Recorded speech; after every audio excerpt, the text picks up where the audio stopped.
जादुई पेड़ का रहस्य।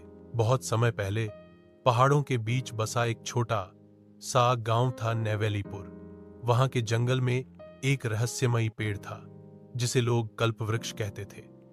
गांव वाले मानते थे कि यह पेड़ इच्छाएं पूरी करता है, लेकिन सिर्फ उन्हीं की जिनका दिल सच्चा और नियत साफ हो। गांव में एक गरीब लड़का रहता था, आरव।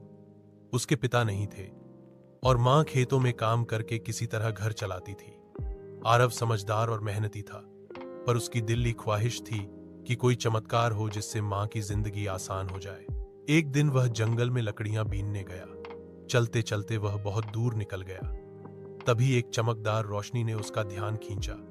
पास जाकर उसने देखा एक पेड़ जिसकी पत्तियां सोने जैसी चमक रही थीं और उससे हल्की मधुर आवाज आ रही थी। यह वही कल्पवृक्ष था। आरव ने झुककर विनम्रता से कहा, हे पेड़, मेरी मां बहुत मेहनत करती हैं, क्या आप हमारी मदद कर सकते हैं? पेड़ ने गूंजती हुई आवाज में कहा, पहले साबित करो कि तुम सिर्फ अपने लिए नहीं, दूसरों के लिए भी सोचते हो। पेड़ ने उसे 3 जरूरतमंदों की मदद करने का काम सौंपा। एक बूढ़ी दादी को खाना चाहिए था, एक अंधे चाचा को बाजार जाना था और एक अनाथ बच्ची को किताबों की जरूरत थी। आरव तुरंत गांव लौट आया। उसने मां से बचा हुआ खाना लेकर दादी को दिया, अंधे चाचा को बाजार पहुंचाया और अपनी पुरानी किताबें बच्ची को दे दी। 3 दिन बाद वह फिर पेड़ के पास पहुंचा। पेड़ मुस्कुराया और कहा, अब तू तैयार है, ले यह बीज अपने आंगन में लगाना। यह पेड़ तुझे हर महीने कुछ उपयोगी चीज देगा। आरव ने बीज को घर लाकर लगाया।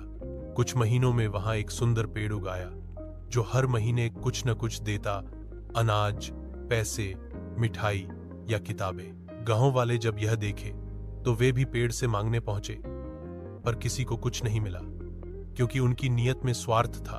धीरे धीरे गांव वालों को समझ आया, असली जादू पेड़ में नहीं, सच्चे दिल से की गई मदद में है।